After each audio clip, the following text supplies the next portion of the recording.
Objective versus subjective perspective. This is the most fundamental dichotomy in life. All right, so let me paint a picture for you how they're different, because both of them, it's like one side of a coin, but on each side is a big, it's huge, with opposite implications, right? So objective perspective, think things. You think what is real because you think things. It's also built in is a belief that things, the world as it is, matters more than the world that could be, right? It's built in because you think things, you're focusing on objects, right? Objective perspective. This is reality, right? Not whatever is in my head, right? A little bit, like in philosophy. Idealism is the idea that perception creates the world, and materialism is the opposite. The world exists, and that creates perception. So it's an idealist. What this is, objective versus subjective, is materialism versus idealism. But you think things, which means I have an objective reality, you have an objective reality. So for me to honor your objective reality, that means I need to walk on eggshells around you because you're just as real as me, right? I need to do my utmost to make sure that you're okay. It's like this, I don't know if I ever told you about the mind sweeping versus crowd surfing analogy, this previous theory I have about ethics. I don't want to get into it, but... If you don't need it, don't I guess. That's probably smarter. We'll get to it later. It's an interesting analogy. But essentially, you're treating other people and they are as real as yourself. That's the idea, right? And the biggest fear of somebody who has objective perspective is being perceived as somebody who doesn't treat other people like they're as real, because that means I don't treat myself, I'm very real, and I'm shitting on the reality around me. That's the worst perception, right? The worst possible thing you could be under having objectivism as your perspective is dark side. The worst possible thing that you could be is somebody who doesn't treat other people like they matter, right? And this is all under the umbrella of that word objective, right? The opposite, subjective reality. My perception matters more, but also because I'm not focusing on objects, I don't actually, you care less about what things can be validated to be true. You're not focusing on objects. So when you shoot for a goal, instead of under the objectivism, what you do, you know what things you can validate, you put a bunch of small things together and you try and climb towards your goal. Small to big. Subjective perception focus, right? It's not objects in the world. It's not what is real. It's my perception starts. But also, I don't know what is real. I was using this humility versus pride analogy before. There is an implicit emphasis. It changes your relationship to truth. The kinds of things you think are important to track, that's also opposite. But I'm taking a really long time to get there because I haven't really described the whole tree of objective perception, right? That's what's creating our current reality. That's why there's so much space between people. We're all objects. I'm trying to honor their objective experience by staying the fuck away, or giving them space, right? Because that's the way that you're honoring their experience, right? Create space between people.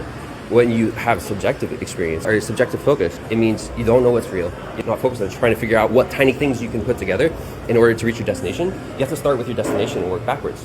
You're thinking big to small instead of small to big.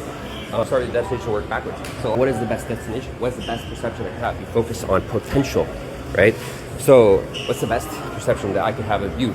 I think the highest perception I would have myself is maybe realistically like a king or a prince or maybe an emperor, something like that. So that means under objectivism, we're all equally unimportant. Under subjective perception, we're all equally super important. We're all the coolest ever. Everyone is deserving of not just friendship, I salute. And it just leads to this really interesting sort of digression about how to approach relationships, sexuality, flirtation, all that stuff. Oh fuck, it's so interesting, I love it. But it starts to be like the walls between yourself and other people vanish. Instead of you giving people space to respect their objective experience, all of a sudden I feel like I don't really exist unless it is against the silhouette of you. You don't exist without other people. Instead of existing, but I don't know. So there's a lot of implications because once you can describe the objective tree, you can also describe the inverse thing, positive thing that would exist in the subjective tree. And it's a really high likelihood that it's the right thing to do. Look around, whatever your worst fear is in a social context, that's pointing directly to the thing that you could do to have the best experience. Because insecurity is always an inverse 180-degree direct opposite of security in expression. But there's always, oh dude, this is so interesting too. There's the reality tunnel. I don't know if I told you about this. So reality tunnel, I was describing this 3 months ago. I described it and then I told my buddy about it. He's really into philosophy and he told me, oh, this is already a thing that's been described. I was like, oh, this is so cool. But it's not a new idea. Plato talks about an analogy of the prisoners in the cave. There's the flames casting shadows on the wall, and they think the shadows on the wall are the only reality, and they don't know because their only experience has ever been in that cave. They don't know that there's an objective outside world where the cave isn't their only experience. And so it's the idea that there can be multiple interpretations for the same events that all make sense. They're all like, it's a complete, full, logical loop. And, oh shit, I'm so thirsty. Oh my god, wow. That's a pretty girl. Thank you. Okay. So anyways, the point is that there's two trees. And anyways, this is what I'm saying. What I'm saying is subjective perception is the same thing as being super ultra confident. Is the same thing as? Being super ultra confident. Because what it is there's this idea that self-control is the only kind of control that actually exists. All other control is either an illusion or a injustice, right? You can only really control yourself. You can't really control the external world. And that's the difference between objective and subjective perspective. You have an objective perspective that's trying to control the world instead of trying to control yourself.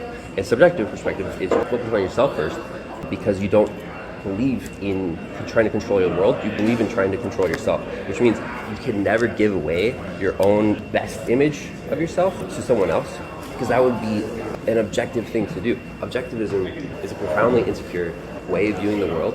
I would say easily 90% of the people in society are operating that way. The other 5%, the last 10% is all like dark triad. People who understand the differences between dark triad and somebody who's practicing subjective perception healthfully. Dark triad says everyone else's experience is subjective, but mine isn't. Mine is objective, right? Which means you treat everyone like they're usable, disposable, discardable. You treat them like objects, right? You treat yourself like an object, but because they're just objects to you, that means you treat other people badly because you believe that their experience is subjective. They're not as real as you. You're the most real object. Do you know anyone who operates like that?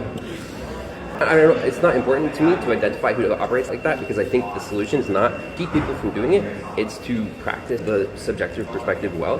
You will become somebody who teaches other people how to perceive the world well. When you're super confident, when you don't give permission to rate your self-perception to anyone else, you keep control of that.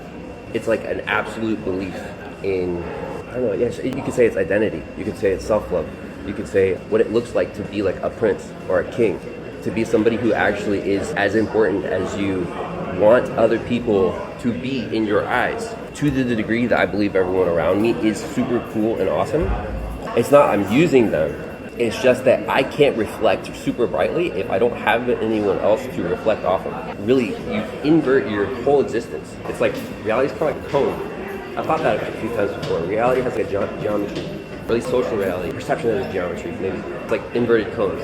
That's weird. That applies to 3D instead of 2D. I usually use the analogy of a tree. So it's just like you don't give control of how you perceive yourself to anyone else. Your perception of yourself is the most important thing to you because that's the only place subjective reality. Everything is perception. So the most real thing, the most concrete place to put your energy is always into yourself. So your own perception of yourself is paramount. You make your own identity. And then you would never submit that to anyone else. It's the most valuable thing to you. So what that means is everyone else, the difference between dark triad and somebody who practices this well is the dark triad treats everyone else like they are subjective and themselves they are objective. A healthy subjective perception would include yours as subjective, and that's how you stay humble. I'm only cool because other people are cool. Not I'm cool and I can use other people to accelerate myself. You don't take from people, you collaborate, synergize. You're great because there's people who think you're great, not because there are people who think you're great because you treat them like they're great. So essentially, objective perception, most people are using it. What it is, it's like a powerless perception. You're giving away your identity all the time to everyone else. You submit yourself to society and also they submit to you. Inherently creates hierarchy, right? That's why there's so much hierarchy in society. It's because that if your perception is, then you have to be not just submitting yourself to it, but also enforcing it all the time. So we're all participating in it right now. Every time you walk into a room and you're not prioritize, actually this is something I haven't figured out yet. I don't know how to go out in public anymore because I don't think I believe in not befriending every person I see. I don't know yet how to balance that. The theory is pointing to that being the thing I should probably do. It's just like, it's just never be in a social context where you're not trying to at least befriend everyone before you sit down and do your thing. And that's something I'm working on that. But And that's a whole